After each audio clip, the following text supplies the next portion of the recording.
Welcome to CRE Fast 5 and tonight's review of the 1031 Exchange ID rules. I'm Carly Iacono. I find many clients, even those who have already completed an exchange, do not fully understand the three different property identification options or rules that apply during the 45-day ID period.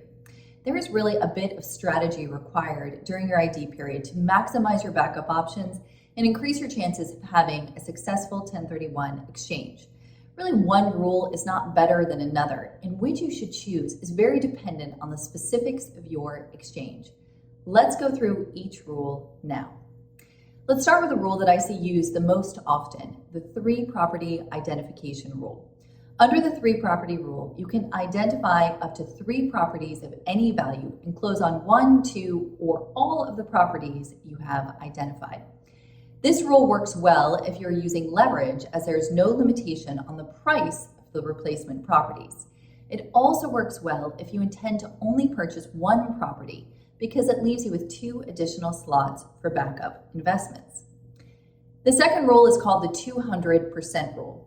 Under this option, you can identify any number of replacement properties up to a maximum combined value of 200% of the price of the property or properties that you have sold. So this option works well if you have a larger exchange and intend to diversify into multiple upleg or replacement properties. Note that if you want to increase the leverage or debt level on your replacement property, this rule may not be a fit because of the total value limitation. For example, if you sell a property all cash for $5 million and want to leverage that to a market rate of 65% loan to value, you would be targeting a replacement property of roughly $14 million. However, if you chose the 200% rule, you would only be able to identify replacement property up to $10 million in this particular example. So although the 200% rule can be useful when purchasing multiple properties, you do need to be mindful of how potential financing will impact the numbers. The final rule, and the one that I see used the least often, is the 95% rule. Under this rule, you can identify as many properties as you like for any total dollar value.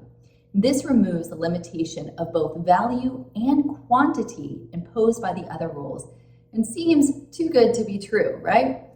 Well, the limiting factor here is that you have to close on 95% of the value of the properties that you identify. So this is most often used if a specific portfolio is being targeted. If individual assets are being acquired, it's very difficult to make this rule work in practicality. Let's say, for example, you identify 7 assets, but are only able to close on 6. The one that fell through will likely make your total acquisition value less than 95% of what was identified, thereby invalidating your entire exchange. The fact that basically all properties identified must be acquired leaves you with no backups and no flexibility. To recap, the 3 property rule allows you to ID 3 properties of any value. 200% rule allows you to ID any number of properties with an aggregate maximum value of 200% of your relinquished property. And the 95% rule allows you to ID any number of properties with any total value, but requires you to close on 95% of the properties that you ID.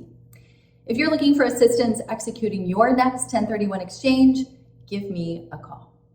That was CRE Fast 5. I'm Carly Iacono. I'll see you soon.